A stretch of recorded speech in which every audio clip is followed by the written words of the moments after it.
या महाराष्ट्रामध्ये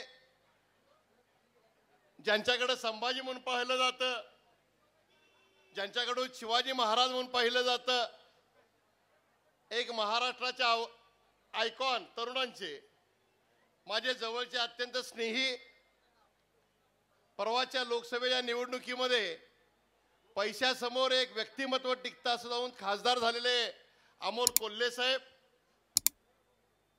या ठिकाणी उपस्थित असणाऱ्या माझे आमदार संध्यादेवी कुपेकर, माझ्या पक्षाचे जिल्हा प्रमुख सुनील शिंत्रे, तालुका प्रमुख दिलीप माने, व्यासपीठावर सर्व सन्माननीय व्यासपीठ अखलाक भैया मुजावर, रामराजे दादा कुपेकर आणि माझ्या समोर बसलेल्या कुपेकरांच्या कन्या आणि नंदाताईच्या पाठीशी ठामपणे उभे असलेले सर्व कुटुंब कुपेकरांचं आणि मित्र, आपल्याला अमोल कोल्हेंचे विचार ऐकायचे.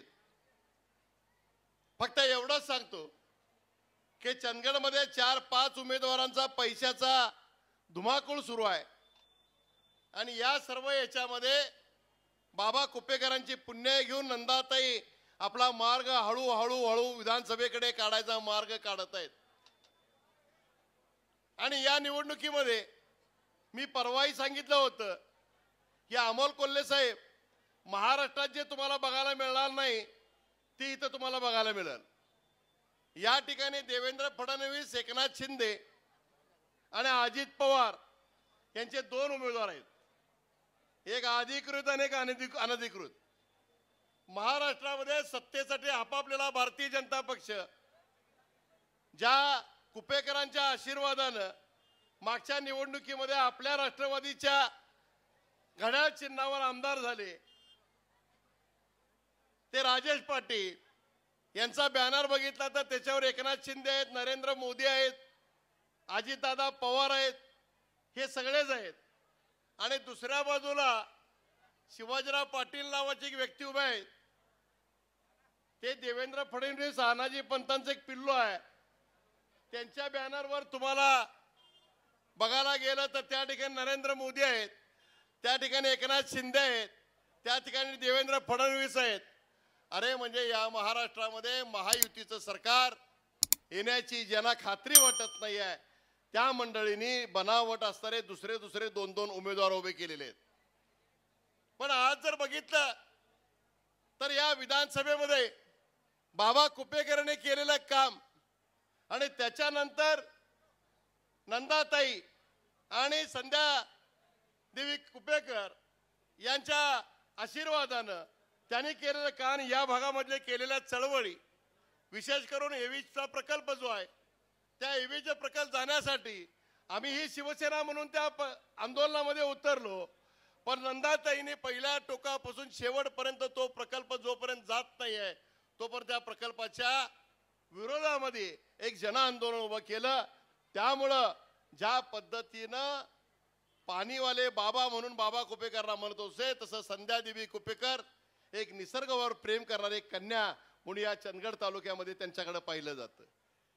वेळेमध्ये काही वेळा तुरुंगवास भोगला आणि तो प्रकल्प गेल्यानंतर सुद्धा या मतदारसंघामध्ये अनेक प्रकारच्या जी नाळ आहे ती लोकांच्या नाळीपर्यंत पोहोचण्याचं काम आमच्या भगिनीने नंदाताईने केलेलं आहे.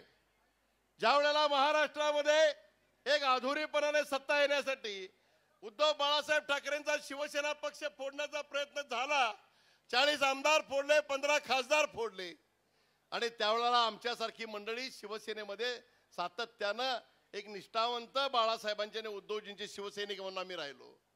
त्याच पद्धतीचा प्रयत्न शरद पवार साहेबांची राष्ट्रवादी काँग्रेस फोडली आणि या महाराष्ट्रामध्ये हे सरकार जे चालू होतं गेले 2-2.5 वर्ष, या बेदिलीच्या असणाऱ्या सरकारमध्ये राष्ट्रवादी काँग्रेसमध्ये ज्या पद्धतीने शरद पवारांच्या तरुणपणाच्या काळामध्ये, बाबा कुपेकरांच्या तरुणपणाच्या काळामध्ये हे कुपेकर कुटुंब शरद पवारांच्या पाठीशी राहिलं, त्याच पद्धतीने संध्यादेवी कुपेकर आणि नंदाताई बाबुळकर या शरद पवारांच्या पाठीशी आणि एकनिष्ठपणाने राहिल्या.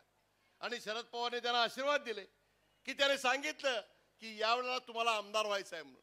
आज मी तुम्हाला एवढंच सांगतो की काही पुरावा जो आहे तो आम्ही निम्म्यावर आणून ठेवला.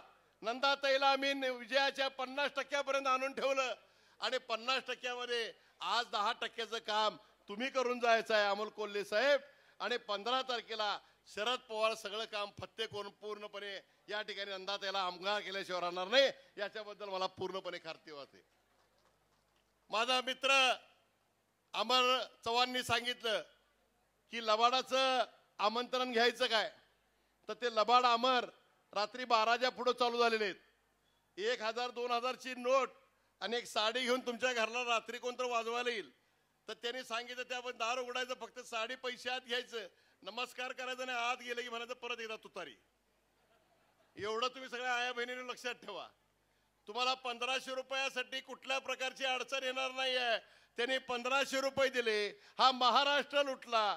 पण येणाऱ्या काळामध्ये या जाहीरनाम्यामध्ये आम्ही महाविकास आघाडीने जाहीर केले की पहिल्या 100 दिवसाच्या आत तुमच्या खात्यावर आम्ही 3000 रुपये जमा करणार आहोत. हे लक्षात ठेवा तुम्ही. या सरकारनं या एक 3 जणांची म्हणजे एकनाथ शिंदे, देवेंद्र फडणवीस आणि अजित पवार ही तिघांची एक लुटारूची टोळी, त्या टुटाच्या टोळीमुळे हा महाराष्ट्र अडकलेला आहे. आज नंदाताईंना निवडून तुम्ही त्यांचे हात बळकट करताय, शरद पवारांचे हात बळकट करताय, उद्धव बाळासाहेब ठाकरेंचे हात बळकट करताय. पण ते नाही आहे करत, तर महाराष्ट्र वाचवायचं काम करायचं आहे आणि त्यासाठी नंदाताईला आपल्याला आमदार म्हणून काम करायचं आहे. येणाऱ्या काळामध्ये येणारे 4 दिवस हे अगदी वेगळे आहेत. आणि मी या ठिकाणी एक सांगतो की मला आनंद वाटला की मी या ठिकाणी येताना नंदाताईंना या गावामध्ये मला शेवट एवढं सांगतो की आनंद वाटला की कर्नाटकामध्ये राहून सुद्धा एका भावानं दुसऱ्या बहिणीवर प्रेम केलं आणि सतीश जारकिहोली सारख्या माणसानं याला पाठिंबा व्यक्त केला. त्यामुळे महागावातल्या माणसाने अभी ऐसा नहीं बोलने का, कहां से आए रे अप्पी, कहां से आए रे मेरी नंदाताई, ऐसे बोलने का और नंदाताई को जिताना है आपको. आणि म्हणून या वेळेला आपण एक निर्धार करूया.